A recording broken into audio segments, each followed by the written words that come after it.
Just want to do a quick video on how to carve the rabbit for this Cutty Sark kit, taking into consideration the paper templates that are provided and the best way to use them. The first thing I want to mention is your chisels. Very, very important that your chisels are incredibly sharp. Those of you who know about diamond stones, then that's great, but if you don't and you're used to using a water stone and things like that, your chisel should look something like that, with a perfectly clean chip-free edge and a very, very flat back. I'll just do a quick rundown on how I sharpen my chisels to the point where you can shave with them. Basically, I use a diamond stone. It's got a fine and a coarse grade on it. I just use a little bit of mineral oil and just flatten the back off it, which removes any contaminants, any little burrs or scratches or any glue residue that's built up on it. And then I turn it over, put it into a sharpening guide, which I always use. I've been using this for probably 30 years now in the trade. My preferred angle is a little different. It depends on the species of timber, but with cherry I find that a 25-degree ground bevel with 35mm protrusion out of the guide is about right for what I do. I'll just put a little bit more oil down and just give it a sharpen using the whole, you want to use the whole stone so you don't wear the coating off.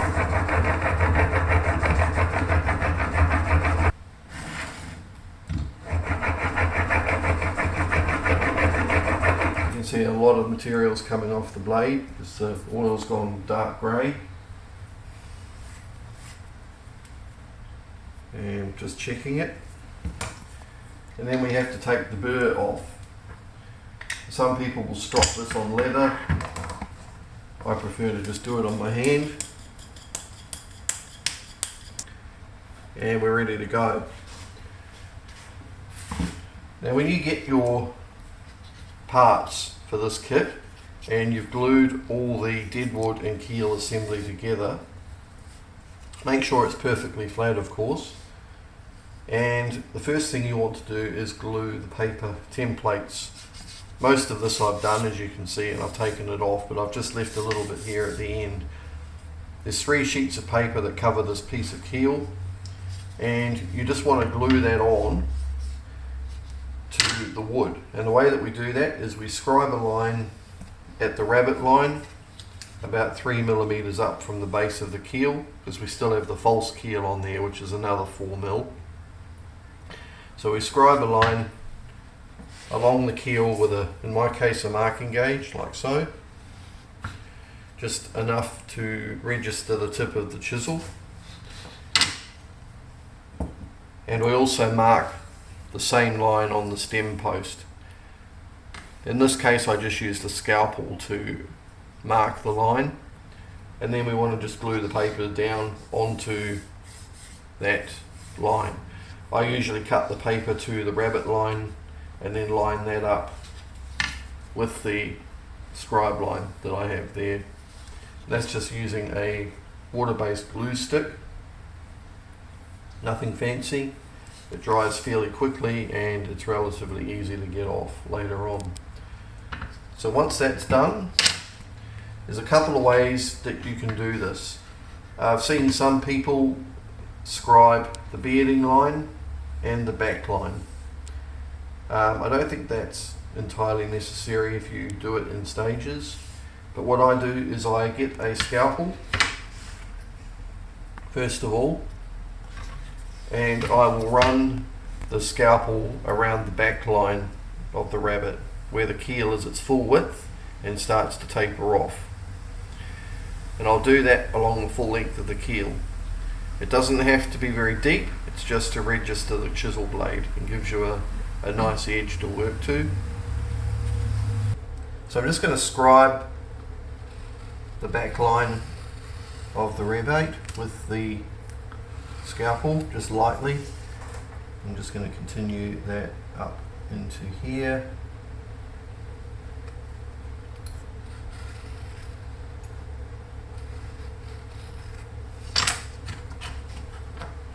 So now we've got a scribe line at the edge of the paper where the Rabbet line is, and we've got the back line scribed with the chisel. And all I do, sometimes you might want to have a block clamped to the bench or something like that to stop it from moving, but I'm just going to hold it with my fingers. We need the angle to go down to the middle line. That's the deepest point of the cut. So you can see we've got a little bit more steepness to this side and a little shallower cut to the far side. So I just approximate that. I get the blade about 1/2 millimeter off where I want to go and just give it a little bit of a push. I'm going in about 2/3 of the final depth. Usually I just do 3 or 4 widths of the chisel. This is a 16mm chisel that I'm using.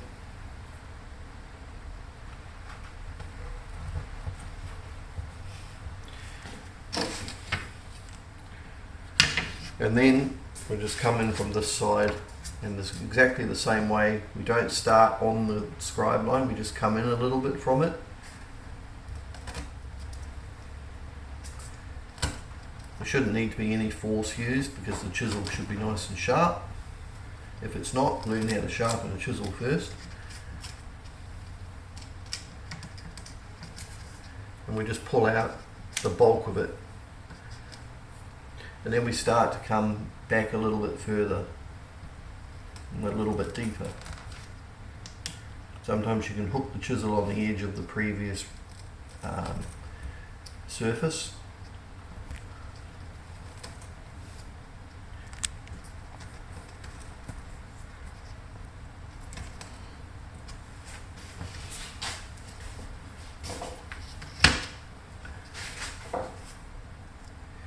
And now we're going to register the chisel in the scalpel cut.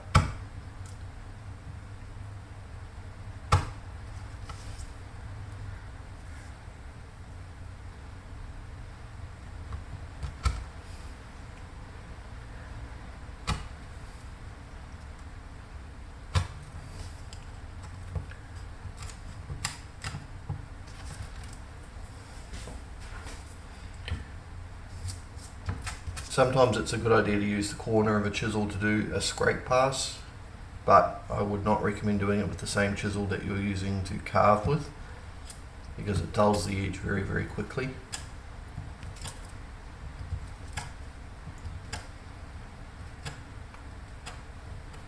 And once you've done a small section, I usually work on about 2 frames at a time. We can take that part off.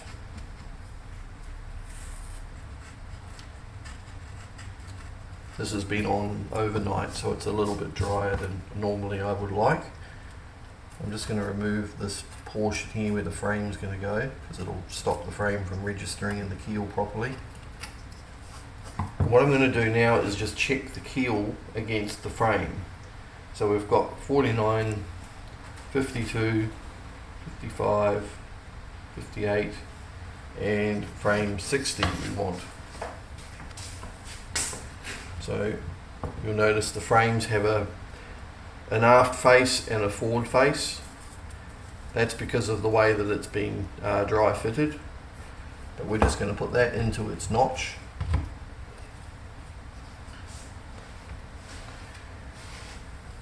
And we're just going to check the fit of the garboard plank into the Rabbet. And as you can see there, the angles are all working. It's in there at 90 degrees, but there's a little bit of proud timber still on the keel because we haven't removed the full width, but we shouldn't have any paper there. So the last step is just to make sure we get rid of that little bit of paper there so we can see the scribe line.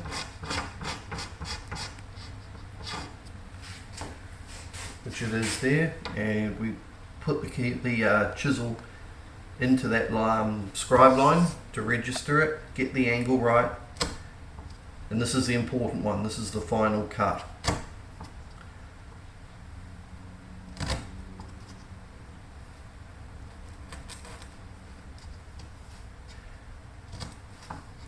Sometimes it pays to just do a quick hone on the chisel before you do this pass, because it's the one that matters.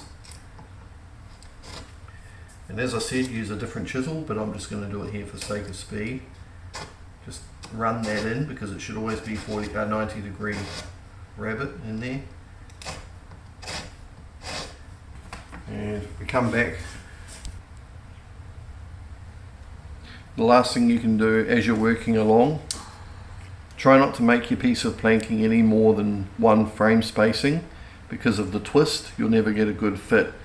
But if you do see that there's some rocking happening this way, there's an indication there that you've obviously got to take a little bit more wood out of here to get that to close up nicely when you plank it. And just carry on with that all the way along. When you start getting into the corners of the dead wood here, just make sure you don't go in too steep too quickly. Because you're still only coming down the 3mm all the way down from here to there. And more often than not, in this part of the dead wood, this surface is concave, it's not flat. If you have it flat, the planking's actually going to sit out a little bit too much, so it pays to just put a little bit of concavity into there, which you can see on there if I just sit this there.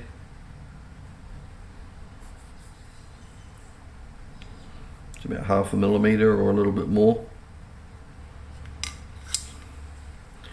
And then it just tapers away, as it should, up the stern post. And I've just got that little bit to finish.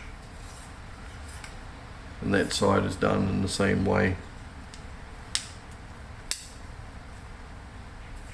All the way down.